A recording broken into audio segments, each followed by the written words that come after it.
ఇంకా ఈరోజు ఈ వీడియో స్టార్ట్ చేసే ముందు మీరు లావణ్యాస్ లైఫ్ స్టైల్ ఛానల్ని ఇప్పుడే విజిట్ చేస్తున్నారా?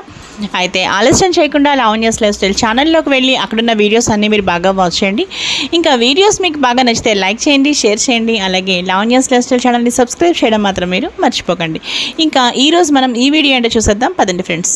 2025 సంవత్సరంలో వినాయక చవితి ఎప్పుడు వచ్చిందో ఈరోజు మనం ఈ వీడియోలో చూసేద్దాం. 2025 సంవత్సరంలో వినాయక చవితి డేట్ తెలుసుకునే ముందు ఒకసారి తిథి వారం చూసేద్దాం. అలాగే విశ్వావసునామ సంవత్సరం భాద్రపద మాసం ఉత్తరాయణం శుక్లపక్షం చూసారు కదండి. ఇక వినాయక చవితి ఏ రోజు వచ్చింది అంటే 27th ఆగస్ట్, ఆ రోజు బుధవారం అన్నమాట. 27th ఆగస్ట్ వెన్స్డే, ఆ రోజు మనకి వినాయక చవితి. ఇంకా ఈరోజు పూర్తిగా నక్షత్రం అయితే చిత్తా నక్షత్రం ఉంది. ఇంకా ఈరోజు ఈ వీడియో అయితే ముగించేస్తున్నానండి. మరో మంచి వీడియోతో కలుస్తాను తప్పకుండా.